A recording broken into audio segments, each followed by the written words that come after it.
Well, that was a great kickoff. So first I had the opportunity and the privilege of introducing a friend, and now I have to be on my best behavior because I have to introduce one of my bosses. So please listen up. Our next presenter is Andrew Lewis, who's going to talk about what Pennsylvania could be and what Pennsylvania could be as part of the rebirth of America. Andrew is now the CEO and president of the Commonwealth Foundation. Many of you know that he is a former legislator. During his time in the legislature, when he was there, he focused on two things among all others: school choice and watching out for taxpayers. He was a co-sponsor of the Taxpayer Protection Act and the lead sponsor of House Bill 1, which was the most comprehensive school choice bill that had been introduced in a generation. In short, Andrew has committed himself to opportunity. You would know that because of his work as a public official, but also because he is an entrepreneur. As we say in the business, he's someone who understands the responsibility of having to sign the front of a check as well as the back of a check. Public servant, entrepreneur, thought leader, and soldier. He is a decorated veteran as well. Andrew not only talks about public service, he lives it. Ladies and gentlemen, we welcome to the stage the CEO of the Commonwealth Foundation, Andrew Lewis. How's everybody doing? Good to see everyone. Can everybody hear me? Can everybody hear me okay? I'm going to test this microphone as I walk across the stage. So it was good to hear from Chris Stigall a few minutes ago during the height of COVID. So COVID was just kicking off in early 2020, and Chris is out there in Philadelphia area. He's got his radio show. I was a very young, relatively legislator, had just joined the legislature, and so Chris had me on the show, and I remember this guy's in Philadelphia, the tyrant Governor Wolf had shut us down, nobody could work, nobody could do anything. I'm on the phone, I'm like, Chris, you're behind enemy lines in Philly, what's going on? He's like, Andrew, you don't have to whisper, we're on the radio. It's okay. So Chris was courageous. He carried the message. He did so behind enemy lines. And it's just delightful to have him open up the conference for us today. Who's excited to be at the 36th Annual Pennsylvania Leadership Conference?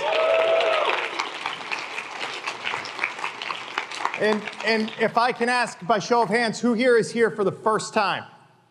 Oh my goodness, give them a warm Pennsylvania welcome. Outstanding.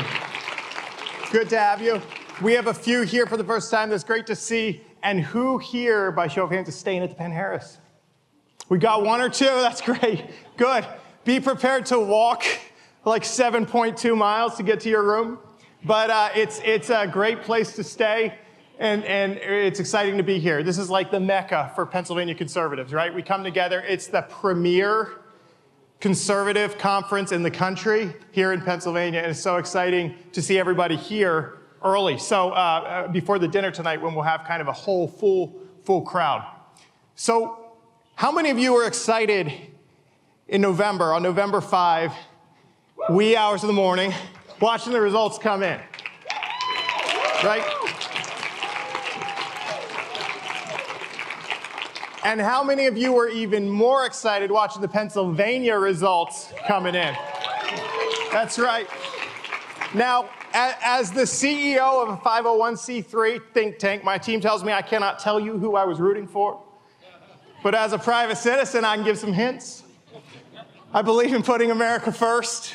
I believe in fracking and drilling to ensure energy independence and dominance in the United States. I believe in school choice. And I believe in making America great and healthy again. So do with that what you will. But it's really apparent today that Pennsylvania is the battleground of battlegrounds. We're the epicenter of the political universe. And anyone right now thinking about running for president, planning to run for president, considering running for president, they have their eyes locked in on Pennsylvania. Because Pennsylvania is the largest swing state. We're the most consequential state in American politics. And they say, as goes Pennsylvania, so goes the nation, right?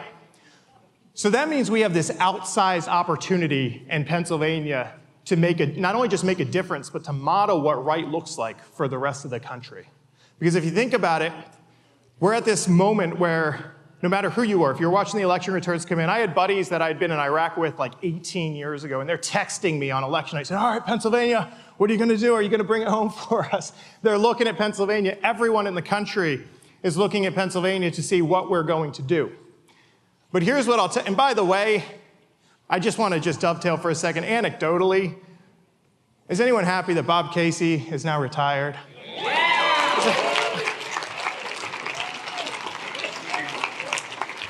18 years of sleepwalking through the Capitol. I heard Disney was in talks with him to cast him as Sleeping Beauty, and it wouldn't surprise me given their casting choices. But the point is, this guy sleepwalks through the Capitol for 18 years. Guys, there's a double standard. On the right side, they ousted Rick Santorum for like wearing sweater vests or something like that. But Bob Casey survives for all that to say he's retired, thank God, and we have a much better champion with Dave McCormick. But this idea that Pennsylvania gets to write the story is not new for us, because it's something that we've been doing since the very foundation of the country. So I like to tell people, and I've been advocating for years. When I was in the Army, I traveled all over the country, and I was stationed in Fort Stewart and Korea and Arizona, all over the place. But I'd always convince my buddies that Pennsylvania is the greatest state in the nation. And it's easy to look back and see why we've been writing America's story since day one. 1776, from Philadelphia, we gave birth to the nation. From Valley Forge, our soldiers rallied, we saved the revolution. We came back, we hosted the Constitutional Convention of 1787 that gave birth to the greatest form of government in the history of the world. In Gettysburg, we saved the Union because General Lee, brilliant general, knew that if you could win a battle in Pennsylvania, you could take Washington and take the country. Most people don't know this. In Titusville, we started the oil industry, which powered Titusville. We got Kathy here. Give Chairwoman Rapp a round of applause. She's out here in the front. And that industry powered an industrial revolution. Pennsylvania's been at the forefront of writing America's story, and what I'll tell you is this. Pennsylvania, when you look at what we've done, and you look at the foundation principles our nation was built on, think about it. There's four. Number one, individual liberty. Our rights come from God, not government. Because government didn't give them, it doesn't have the right to take them away, right? Simple, that's one. Number two, free market enterprise, right? Free markets. We have the right to buy and sell goods and services. We have the right to own our private property. And this is a foundational hallmark of being an American. Number three, constitutionally limited government. Government exists to protect our rights. It does not have the right to take them away. And finally, rule of law. In America, justice is blind. And when you hear these radical liberals qualifying justice with another word, like social justice or environmental justice or whatever justice, that means it's not justice because it's no longer blind. So blind justice, equal justice under the law. But those are the four hallmarks of America as a society. And when we look at Pennsylvania, we have led the way from the inception of our country till now, and now as the largest swing state, we have the opportunity again to model what right looks like for the country. So what does right look like for the country? By the way, I'm going to quick dovetail again, completely off topic. I think it is high time Pennsylvania replaces New Hampshire as the first in the nation primary state. Who's with me on that? There are four things Pennsylvania should be crushing. I'm very competitive. I think we should crush the rest of the states on. Number one, an easy one, easy, is energy dominance.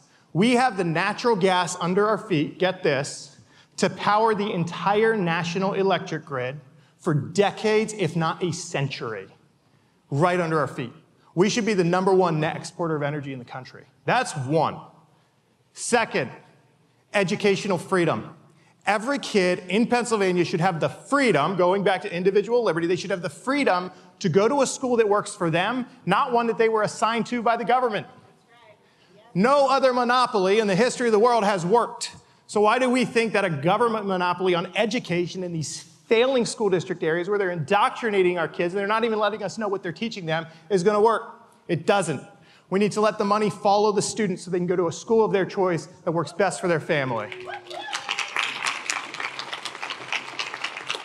So we need to make universal school choice the law of the Commonwealth. Third, We need to end collective bargaining for public sector unions. The time is long past. Public sector unions have bilked the taxpayer out of billions of dollars, and it's high time we end that stranglehold that they have on the taxpayer. During COVID, when you were not allowed to work and construction workers had to stay home, and our kids were not learning in school, guess who is negotiating for a pay hike? The teachers' union. That's who these people are. We've got to change that and end collective bargaining. And finally, we need to make Pennsylvania a top 10 state in the nation for taxes and spending by enacting the Taxpayer Protection Act. The time has come. Thank you. Thank you. We need to do that. So you're probably wondering, how do we get this done, right? The people in this room have an outsized impact on the future of our country because you're in Pennsylvania, because you are Pennsylvanians. And I want to tell you about a really cool story that I read that's emblematic of how everyday people can change the world. And that includes each person in this room. So I was doing some research trying to figure, I love the study of leadership. And I've seen like in the Army how good leaders can do insane things and win unwinnable battles. And then the bad leaders, the simple stuff, they screw up. We see a lot of that in government. But I was doing some research to think, like, who were these most consequential battlefield commanders in history, and what attributes did they have that they were actually able to overcome? And so I zeroed in on George Washington with the crossing of the Delaware. When he crossed the Delaware on Christmas, they invade Trenton, they beat the Hessians, they have a follow-on victory. And so I started reading this book called Washington's Crossing. And there's a story in Washington's Crossing that was very insightful, and it talked about this everyday guy that was part of the revolution. He was a volunteer. He volunteered as a freedom fighter, and he was a very good writer. And I didn't realize this, but so July in 1776, we enact the Declaration of Independence. Everybody's off to the races, form the Continental Army. Everything's going swell. But by the winter, that revolutionary flame had dwindled to a flicker. And here's why: 90% of the troops had gone home. Their enlistments expired. They went home. The other 10%, the folks headquartered in Valley Forge, guess what? They didn't have shoes. They didn't have enough money to fund the army. They didn't have coats. Extremely ill-equipped. And their enlistments were going to be expiring in days in the new year. And so Washington was faced with this insane challenge of like, all right, I've lost 90% of the troops. The other 10% are here. They're ill-equipped, and they're all about to go home. And the people across the country were starting to lose faith in the revolution, and they were like, what are we doing? So the Howe brothers, Lord Howe and Admiral Howe, had offered amnesty to people that they could come forward and renounce the United States and be British subjects, and a lot of them were doing that. And so a lot of people were losing heart across the colonies. Well, there was this writer who volunteered. He wasn't a general, he wasn't a commander, he wasn't anybody, any high-ranking officer, but he could write. And so he decided, he saw the problem. He's like, people are losing hope, they're losing heart. I'm going to get involved. I'm going to do something about it. And he knew he could write. So by firelight of these campfires, he's staying up late. The soldiers are asleep, and he's like scribbling madly this case for why the United States should rally to the cause and fight back and actually work to defend freedom and to rekindle this flame of independence. So he's writing, and he's traveling through these encampments until he gets to Philadelphia because he wants to publish this thing in the Pennsylvania Journal. Philadelphia is abandoned. It's boarded up. People had left. The British were just kicking us all over the East Coast. And it was abandoned. So he wasn't able to get this published in Philly. But by sheer fortitude and force of will, he gets the Pennsylvania Journal to publish this basic case to the United States colonies. And sure enough, it takes off like wildfire. It spreads throughout the colonies. Commanders had it read in the camps. The gentleman's name was Thomas Paine. And the pamphlet began, "These are the times that try men's souls." And he talks about tyranny like hell cannot be easily overcome, but the harder the fight, the greater the triumph. And this spread like wildfire. Soldiers started coming back to camp.